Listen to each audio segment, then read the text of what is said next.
Hello, cannedcream here, CC for short, and today I would like to talk to you about unicorn horns. Space unicorn, soaring through the stars, delivering the rainbows all around the world.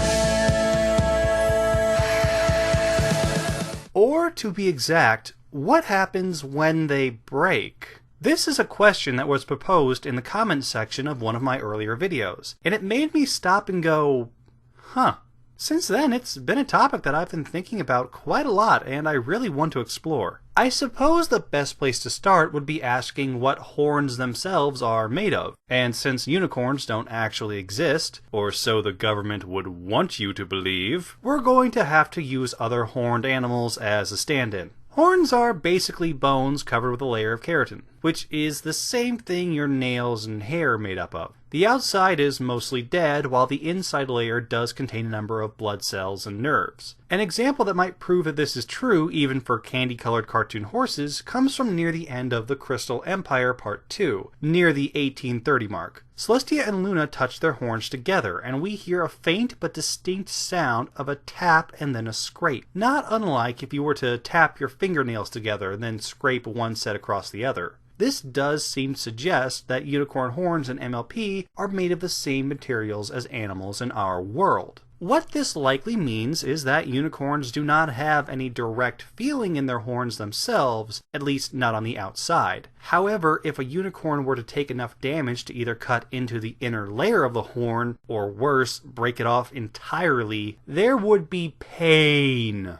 So, say this actually did happen, and a unicorn found themselves hornless. What does this mean? Well, aside from the agony and the bleeding, the events of bridal gossip suggest that they would lose all access to their magic. And since horns don't grow back, they might never be able to cast a single spell again.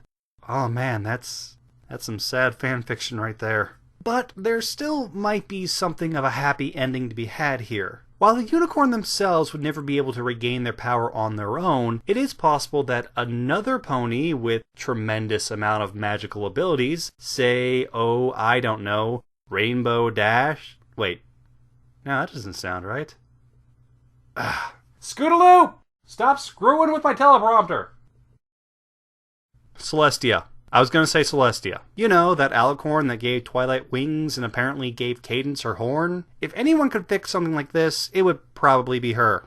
Though I suppose Zecora might also be an acceptable substitute, considering she was able to heal Apple Bloom in seconds. Though teeth and horns are two different things, the possibility is still there. I wouldn't rule it out entirely. So, in short, a unicorn having their horn broken might not be a pleasant experience. In fact, it might even be a traumatic one, leaving an emotional scar that no amount of magic will ever fix. But as for the horn itself, losing that might not be the end-all be-all. While we cannot come to a direct yes or no conclusion, evidence does seem to suggest that such a problem could be fixed with the right amount of strong magic. So what about you, dear listener? What do you think happens if a horn breaks? Would you like to see something like that explored in the show, or is that a bit too graphic for younger viewers? Whatever your thoughts, please post them down in the comments below. Thank you very much for watching, and as always,